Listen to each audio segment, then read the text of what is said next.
Salam sejahtera Malaysia.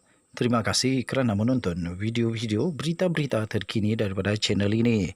Sebelum kita mulakan berita seterusnya, jangan lupa tekan butang subscribe, like dan share. Sila tinggalkan komen anda juga. Setiap komen anda amatlah dihargai. Denyut nadi suara rakyat bergema di channel ini. Berita terkini yang hangat pada hari ini.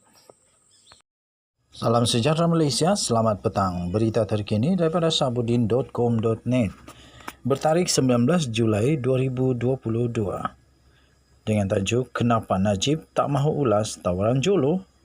Di media sosial sejak hilang kuasa, Najib Razak selalu menampilkan dirinya sebagai pemimpin serba tahu. Hampir semua isu semasa diulas di komennya dan kerap kali jika isu berkaitan dengan kerajaan, beliau akan memberikan cadangan-cadangan tertentu yang memperlihatkan seolah-olah dirinya begitu pakar serta serba tahu. Kadangnya juga terlihat seperti beliau menayangkan dirinya begitu cemerlang ketika memegang jawatan Perdana Menteri dan tidak pernah terbabit dengan apa-apa skandal sehingga menyebabkan BN tumbang pada 2018 yang lalu. Selain menyentuh hampir semua isu, Najib juga amat aktif di media sosial di mana berpuluh tulisan dimuat naik dalam sehari, sehingga ada yang menggelarnya Perdana Menteri FB. Di sisi lain, meskipun serba tahu, semua orang juga tahu yang menulis bagi pihak beliau ialah sejumlah admin yang dibayar gaji olehnya.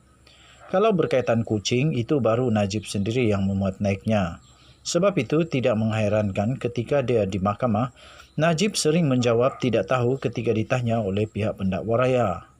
Dalam keterangannya di mahkamah berkaitan kes SRC International, media melaporkan bahawa Najib telah menjawab tidak tahu sebanyak 46 kali. Dengan jawapan tidak tahu sebanyak 46 kali itu, Najib boleh dianggap mencipta rekod kerana rasa-rasanya tidak pernah ada sesiapa di dalam negara ini pernah berbuat demikian sekerap itu di dalam mahkamah. Tetapi meskipun aktif dan sering berlagak serba tahu, ada juga isu-isu tertentu yang tidak disentuhnya atau beliau buat tidak tahu berkenaan dengannya. Antaranya ialah terbaru ini tentang laporan yang menyebut Jolo iaitu watak utama dalam skandal 1MDB telah menawarkan penyelesaian untuk membersihkan dirinya dengan kerajaan Malaysia. DH melaporkan Jolo telah membuat tawaran sebanyak 1.5 bilion ringgit Malaysia bagi tujuan itu. Begitupun selain bekas Peguam Negara Apandi Ali yang telah mengesahkan dirinya adalah pengatur untuk menemukan wakil firma Cobre & Kim yang mewakili Jolo dengan Peguam Negara, pegawai kanan SPRM dan lain-lain, pejabat Peguam Negara atau AGC turut mengesahkan kemudiannya bahawa mereka menolak tawaran tersebut. Kenapa Najib tidak mengulas isu ini?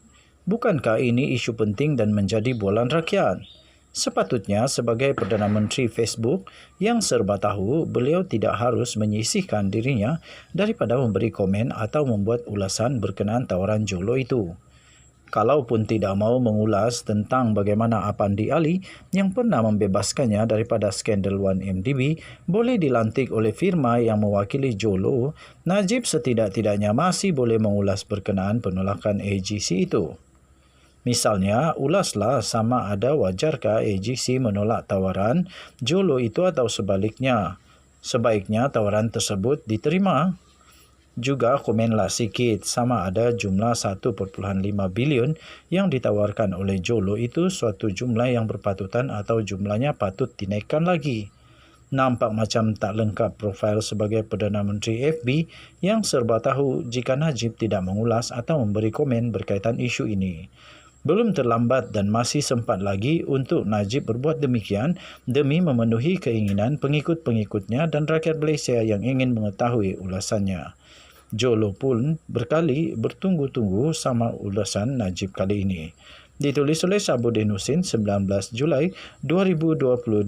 Sekian berita Denyut Nadi Suara Rakyat bergema di channel ini. Kita jumpa lagi. Selamat pagi Malaysia, selamat petang Malaysia, salam sejahtera Malaysia. Bye-bye. Salam sejahtera Malaysia, selamat pagi tuan-tuan dan puan-puan yang dihormati sekalian. Denyut Nadi Suara Rakyat bergema di channel ini. Tuan-tuan dan puan-puan yang dihormati sekalian, belum pun habis kes SRC International 1MDB, banyak lagi kes-kes yang lain Yayasan Akal Budi. Tiba-tiba baru-baru ini timbul satu lagi kes yang amat besar yang sentiasa ditakuti oleh seluruh negara berkenaan dengan rasuah-rasuah. Tetapi kali ini tuan-tuan dan puan-puan, SPRM akhirnya membuat pengumuman yang mengejutkan. Apabila SPRM menyiasat jika projek ladang durian Gunung Inas ada unsur rasuah. Suruhanjaya Pencegahan Rasuah Malaysia SPRM sedang mengumpul maklumat dan membuat tinjauan bagi menentukan sekiranya wujud unsur-unsur rasuah atau salah laku yang berkaitan dengan pembangunan projek ladang hutan durian Musangking. Musangking lagi. Musangking di Gunung Inas di Kupang, Baling, Negeri Kedah. Pengarah SPRM Kedah, Datuk Syarul Nizam Abdul Manap berkata, ia adalah langkah awal Suruhanjaya itu untuk mengenal pasti sekiranya wujud sebarang kesalahan di bawah bidang kuasanya yang dilakukan oleh mana-mana pihak yang berkaitan.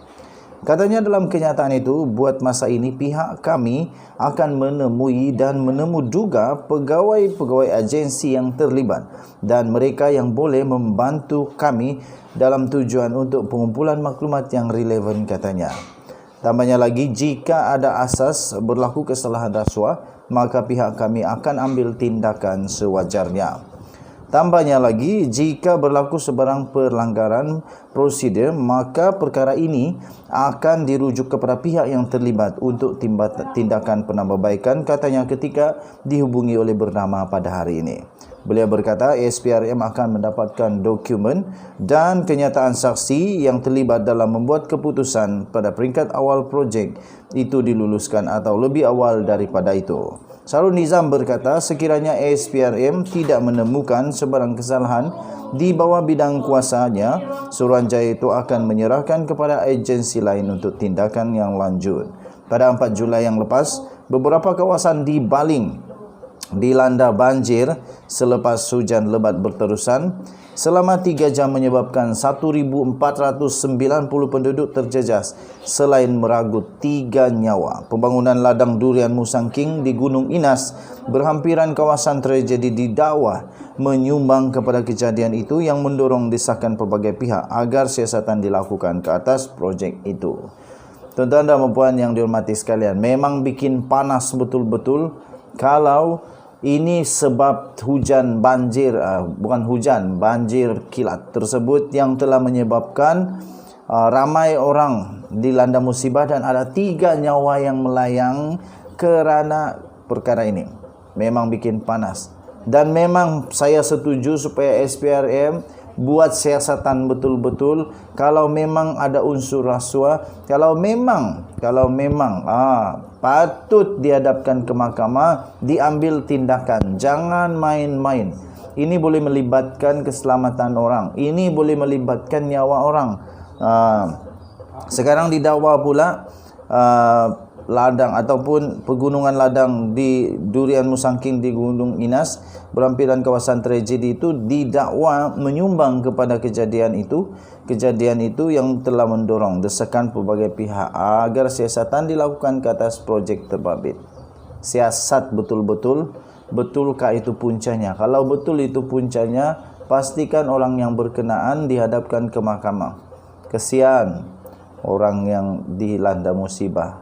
Kalau tidak ada keadilan, kalau tidak ada kebenaran disingkapkan, itu memang menyebabkan keluarga pasti sakit hati yang berpanjangan. Okey, tuan-tuan dan puan yang dihormati sekalian, Denyut Nadi Suara Rakyat bergema di channel ini. Kita jumpa lagi. Jangan lupa tekan butang subscribe, like dan share. Bye.